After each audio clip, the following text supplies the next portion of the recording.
Okay, what I'm getting with this, I'm getting this feeling of exhaustion, really a lot of tiredness. It just feels really dull. It feels like, oh, really dull. And yeah, I'm getting this, oh, not again. It just feels like, oh, like a big sigh. That's kind of what I'm getting when I see this. I think someone might have been trying to get back in touch with you, and I think that's how you felt about this person. Actually, it's not very nice, but yeah, you have a very, very difficult background with this person. You have a lot of problems. They've brought you problems in the past. You've moved on. I think you still have to see them sometimes or talk to them. So I don't think you have to see them, but you do have to keep some kind of contact with them. You've tried to minimize it as much as you can. I'm seeing a lot of demands coming from them. I don't think they demand things now, but I think in the past they used to do that a lot, or they expected things from you. And yeah, you've really made an effort to reduce your time with them. Yeah, but you can't cut them off completely. That's what I'm seeing. Now, you might have been avoiding them. Maybe you were avoiding their calls or texts or something like that. And I can see why you were, because you have a very, very difficult past with them. But if this resonates, I actually think they might have some news and it might interest you. I think this might be about someone you both know, a mutual friend or someone maybe. So I need to tell you this. I'm getting this really strongly. I have to tell you this. If you're avoiding someone, if you know who this is, you avoid their calls, you have that feeling about them. If you know who that is, I think you need to hear what they have to say. Please, please listen to what this person has to say. I think they have something you need to hear this time. It's not the normal stuff. This is something different. This is news. And yeah, please just listen to what they have to say, even if it's just briefly. That's all I have to say in that card. I'm just repeating myself now. But yeah, don't stress about this. It's not anything. Yeah, all I have to say is just listen to what they have to say, and you'll get this news when they talk to you. Okay, so the next card you have for your past is the Seven of Cups. Okay, so I'm just looking at these two together, this one and the Nine of Cups, and they go together here for me because I'm seeing a similar kind of a thing happening in both. Oh, they kind of go together. So yeah, I'll talk about them together. Okay, so firstly, lots and lots of emotion in your past with all these cups. This is all cups here. Okay, so I'm getting people and things, lots and lots of people, lots of things coming back around, coming back into your life. Some people you were fine with, you're happy, you're welcoming them back into your life. A lot of people, most of them, you weren't happy to welcome them back in your life. I'm seeing some people who walked away from you coming back. There's this person here in the Four of Cups that's come back to talk to you, who you were trying to avoid, I think. But also there are other people who really, I'm seeing two specific people who you really didn't like, and they came back. It just makes me, this is what I'm seeing. It's very strange. I'm seeing this in my mind. It's like you threw away all this rubbish and there was a whole lot of dust, maybe dust out of a vacuum cleaner or something like that. That's what I'm imagining. And you kind of threw it away, said, I don't want this old dust and dirt. Throw it away outside, and then a gust of wind comes and it blows it all back in your face. So I think that's what this felt like to you when these people you didn't like came back into your life. So you had a lot of that going on. And I think with this retrograde that's going on now, a lot of similar things are happening to a lot of people. It's a really confusing time. And, there's a lot of confusion in this card as well. It's a very confusing card. But, with this retrograde, it's a really tough one for a lot of people. Very, very tough. It's a long one as well. So just hang in there until it's over. And when it's over, everyone should go back to where they're supposed to be, as far as you're concerned. And yeah, things are going to settle down again after that, I think. And one of the things I'm seeing here that's sort of turned back around again, it looks like a work thing or a business thing. Okay, I'm actually seeing someone promising something, but then they might have gone back on their word. They said, I'm going to do this, I want to do this, and then they turned around and said they wouldn't. Very frustrating. You're very unhappy with this if this resonates with you. So yeah, if this is about you, I just want to tell you this. It's a blessing in disguise, really. It really, really is. I think this might be someone who wanted to work with you. I'm seeing money around this. So it might be that you want to employ an accountant or someone like that. It's someone who wanted to help you around money, I think. And I think they were probably really enthusiastic in the beginning. Oh, fantastic, I'm really good at this. And you thought, oh, this person will be fantastic. And everything seemed fine. And then they suddenly said no. Very frustrating. But what I want to tell you about this is, because I'm feeling this really, really strongly, whoever this is, they're not the most trustworthy person, let's say. If you look at this card, there's a lot of temptation on this Seven of Cups. So temptation everywhere. There's a lot of gold, jewels, all kinds of valuable things. And if you look at this man in the Nine of Cups, he actually looks a little bit like a dodgy salesman. He's kind of smiling at us, but he's hiding something. Something's behind this curtain. So yeah, you've really dodged a bullet. You absolutely have with this person. It really is a blessing in disguise if this is resonating with you. And again, with this retrograde, I don't mean to talk about this all the time. And I don't usually talk about things like that, but okay. If you're thinking about getting someone else to replace this person, maybe wait until after it's over. Wait until after it's all over. Just hold on, do the job yourself, even if it takes more time, even if you have to stay up until midnight or 2 o'clock in the morning. It's worth it to not make any big decisions until after this is over. That's just a hint there. So, okay, so the first card you have your presence, the Seven of Pentacles. Yeah, look at this. It's really interesting this is here actually, because look at all these coins. This is about working hard, building something up, and kind of looking back over what you've done and just thinking, oh, look at what I've achieved, look at what I've done. So again, this is another thing to tell you. Be proud of what you've done, look at what you've done, and be happy that you've saved that because you don't have this kind of dodgy character around you. You have had a few financial ups and downs. And yeah, I've seen this a bit in your readings actually, and I feel as if I have to remind you that that you're doing really well. You know, with the circumstances you've been given, you are doing really well. You might not feel as if you have much, because I think you have seen better financial days, but you know, you've got to be proud of what you've achieved.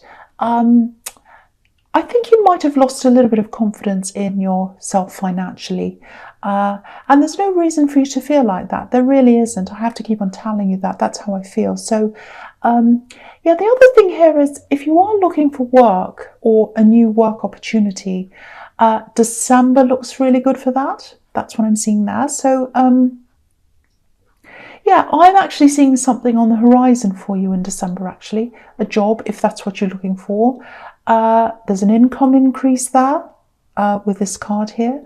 So yeah, I'm seeing a long process though. So you might have to go through a lot of interviews, or they might take their time in getting back to you or making a decision or something. So it feels a bit frustrating, but yeah, there's an increase in money, which is a good thing at the end of all of this. It's a little bit like a pot of gold. That's what I'm seeing. I'm seeing a pot of gold at the end of the rainbow, and the rainbow is kind of like a big mountain, and it's very difficult. You kind of have to hike up the rainbow, work really, really hard, go through all the hoops. That's a motorbike going past. Go through all the hoops, do all that, work really hard, get to the end, and then you get to the rainbow.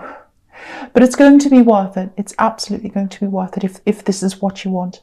Okay, so the next card you have your presence, the Three of Swords. Yes, nobody likes this. No one likes this card. It's not good, obviously. I actually don't think this is as bad as it looks.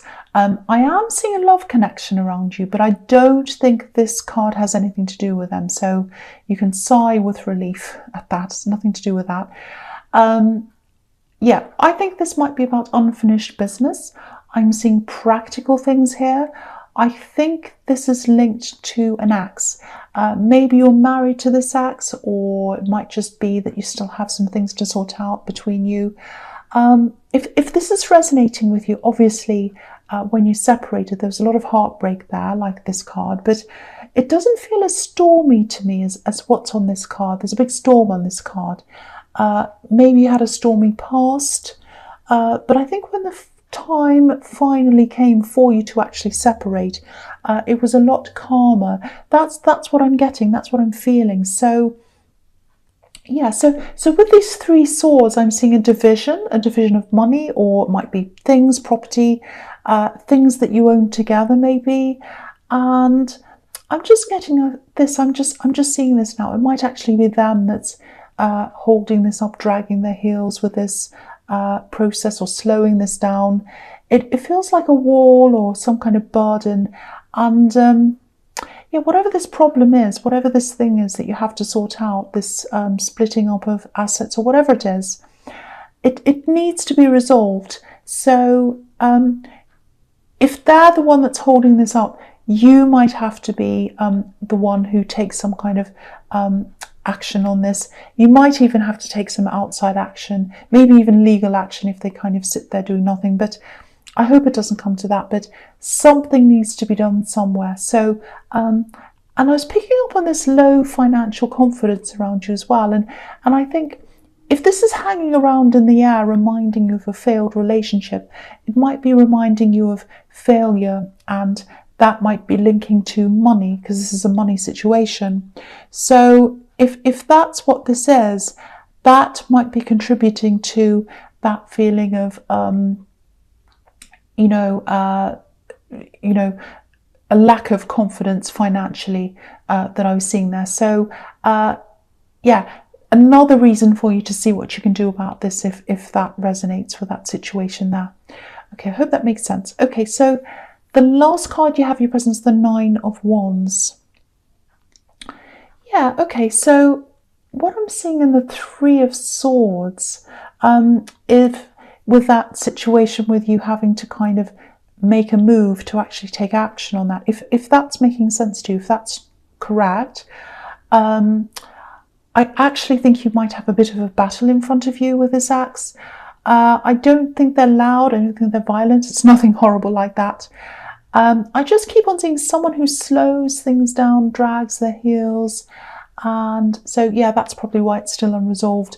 But some steps have to be taken here, and I think you're the one who's going to have to start this process, because there's not a lot of action around them. I'm not seeing them moving, but just be prepared as well that if you do start action on this, they might try to do a few things to kind of jeopardize this or make it delay or something. There's some kind of difficulty around this, but whatever happens, you still have to move on this anyway, no matter what they're going to do, because if you don't do anything, nothing's going to happen at all. So I think that's the message in that card, if that makes sense to you. Okay, so yeah, the first card you have, your future is the World. I absolutely love that you have this card, because I was seeing this work opportunity, and I know a lot of this reading is about work, but that's just how it turned out. You know, sometimes they turn out more love related, sometimes they're work, sometimes they're mixed up. There could be all sorts of things. Sometimes they're a totally mixed bag. It just depends on what I see. So, okay, so this is related to that job, and I think you've been going along in the job that you have for a while, and I think it feels fine. You know, it feels fine to me. I'm not seeing any problems. But I don't think this is where you want to be forever. I think before you had this job, you know, it was a really difficult time for you in your life. There was a lot of instability around you in all areas of your life, actually. And I think when you took this job, maybe it felt stable, and that's what you needed at the time. That's what I'm seeing. It was perfect for you at that time. It fitted into exactly what you needed. But now you have different needs. So it kind of feels as if it doesn't quite fit you, like a shoe that doesn't fit you. That's how it feels to you, I think. So, okay, so, and I don't know if this is going to make any sense, but I'm seeing a title. I don't know if you have a title at work, or maybe it's this. Maybe it's where you work. People expect you to want, they expect you to want to work your way up to a title. It might be that, and you're completely different from all of that culture. You don't care about things like that. It's not important to you at all. So yeah, I think, because I'm seeing a lot of differences in the way you are and the way the culture of the place is, so it doesn't quite fit you. And yeah, I keep on seeing this new job, and I keep on seeing December as well, so I'm seeing that again here. So yeah, I think if you do get this new job, you might have to go back and use some of your old skills. You might have to polish up some of your old skills, or you might have to go back and restudy or something like that. Yeah, I think this is something you've learned before, and you're going to have to go back and relearn it. It might have new things attached to it. Things might have changed since you learned it last time, something like that. But, you know, don't let that put you off. I know you don't like going backwards, you like coming forwards, but I think you will have to go backwards to let yourself go forwards, if that makes sense. Because, you know, this card can be about coming full circle. So, you know, with a globe. So, yeah, that's just what I'm seeing around this job, if this is something you want. And again, it's a really good job. There's more money, a lot of good things there for you. But there's a lot that you're going to have to go through to get this, if this is what you want. You know, you have to do all these, I'm seeing lots of, you know, interviews. You might have tests to do. You might have to wait. You might have to do more things, lots of forms. It might be that. And also now I'm seeing in the World card that, you know, you might even have to go back and retrain or study. So a lot of things you have to do to kind of get this or keep this. But again, I do think it is worth it if this is something that you want. Okay, so the next card you have for your future is the Hermit. Okay, so yeah, this is another one where I'm seeing these two cards that kind of go together, the Hermit and the High Priestess, both very spiritual cards. So yeah, I'll talk about them together. So I'm going to do this again with these two. Okay, so I'm seeing something quite specific here. It's really very, very clear to me, but it is specific. So just a warning there, probably only resonates with a few people, but if I'm seeing this, I have to say this. So that's what I'm doing. Okay, so I'm seeing a kind of religious discipline, and it was broken. Or it was, no, it wasn't that was broken. It was that you broke away. Yeah, a breakaway. I'm seeing you breaking away. That's what I'm getting. A big break away from that old tradition. So you broke away from that. That's because I was seeing it breaking and I thought that doesn't make sense. Yes, no, you broke away. So yeah, I think this is about a difference between how you feel now toward religion and spirituality to the way you used to feel and the way you were brought up, maybe. I don't think you totally abandon that side of yourself. It's the opposite, actually, because I'm seeing this really rigid, rules-based religious doctrine. And I think that might be what's in your background. Maybe you were brought up with that. And I think you walked away from that. And when you did that, yeah, I think a lot of people were unhappy with you. A lot of people were disappointed with you. But you didn't just run away. I think that might be how some of these people see you. But you didn't do that at all. You did the opposite. You did a lot of soul searching. I think you thought very, very deeply about this, just like this Hermit and the High Priestess. And I think you came to your own conclusions. And maybe what you discovered was something a lot deeper, and it had a lot more meaning to you than the old rules that you used to follow with this doctrine. Very, very different approach to spirituality than what you used to have. There was this rule following, this is what you have to do, and now you've got this very personal approach, very spiritual approach. That's what I'm seeing. And okay, I just want to point out here that I'm not against any religion at all. What I'm for is people's right to freedom to believe in what they want. I just wanted to say that because I get a lot of comments saying, oh, I'm anti this and anti that, or I'm evil and all that. I'm none of those things. But yeah, this isn't about me, it's about you. So if this is resonating, I think with all this exploring that you did to get to this conclusion that you came to, you ended up being a lot more spiritual and definitely a lot more thoughtful than the way you were in the beginning. And yeah, if this is you, I think you're probably always going to feel a little bit of conflict between you and some of these people from your past. I think every time you see them, they're going to question you. They're going to ask you why you did this, why you did that, all that. It's going to come up. I have to tell you this. But this feels more personal to you, has more meaning to you. And again, you know, I don't want to get into a conversation about religion. This isn't the place for that. But to me, anything spiritual or religious, it's about a personal journey with the emphasis on personal. Even if you or I have the same belief systems, or we go to a church, or we go to wherever we go, we're still on a personal journey. What I experience and what I see and how I interpret things and how I see things is going to be different from you, someone else, and someone else. So very, very personal. That's my view. And so I think this is how you are. I think, you know, this is your journey. It's your own personal journey, and you're not going back to the way you were despite all these other people from your background. So yeah, I hope that makes sense, and I hope that doesn't sound too crazy. And again, I know that's probably only going to resonate with some people, but